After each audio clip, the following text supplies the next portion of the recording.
ungabojola nomuntu osuke ejolela icontent. Ungajoli ujolela icontent mzala. Ngoba uzojolela icontent kusasa ikuxake ungabe usakwazi ukuqhubeka nempilo. Yabona la mozothula ubhexis unawubhuti esibukela kubona. Mhlambe bangaka bo4 ngakubala abantu abawu4 engathi mina mobukela kubona ngizokubuza imibuzo ukuthi iflow yabo uyayazi ama flow yabo awazi o X uyawazi kodwa ngeke uzowathole kuma events sekuthiwa nanga ama event umfazi labantu ngeke uzukubona lokho.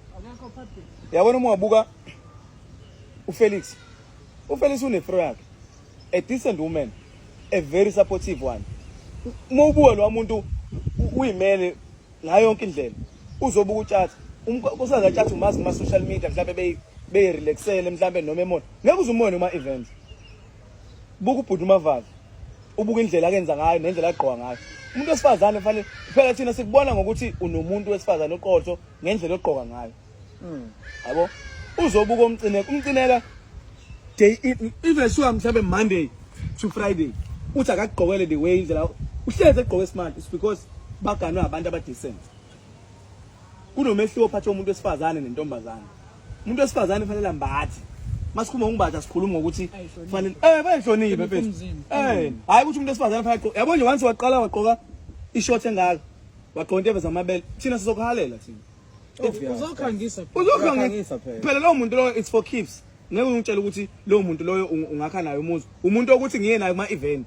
Yabo makuthiwa kusentwana sepaki si relaxe namajidi ungayifike nalo muntu because umuntu ukuthi abuke kuphela. But when it comes to umuntu wesifazane oqotho fanele umuntu wesifazane ambathe mfethu ihlomba lihloniphe ikhanda lihloniphe aqoqa ngendlela yokuthi if nje wathi uyambingelela okubuke umuntu wesifazane ogqoka ingubo ezoshanje la mhlawumbe noma embathile ukuthi uma umbingelela uthi sawubona umntana umuntu yebo lonto le kodwa buka intombazane igqoka itight eveza indla kusihlwa nje uyikhuluma noma kanjani kodwa lento mzala iyelana nabantu ngendlela okukhuliswe ngayo ekhaya ukuthi njengoba ukhuliswe ekhaya ngoba phela ukukhuliswa akukhona ukuthi kufanele uhloniphe ekhaya kuphela nasekhambeni kufanele uhloniphe yabo if nje athiwa thina phethe into esilimaza kakhulu sijola nabantu abangasicabangile yabo ujola nomuntu ohleze efuna icontent into ozohleze kufuna imali ekhanda imali yenzipho imali eyinwele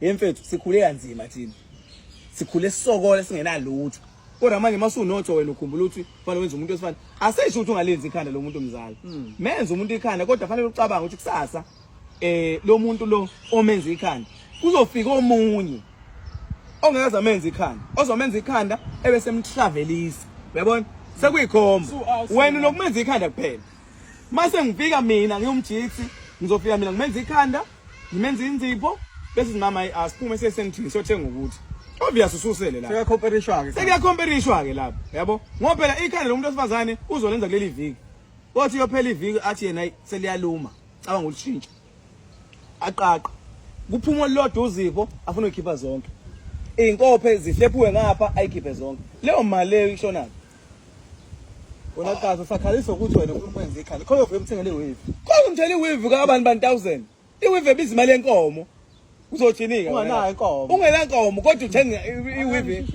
anayo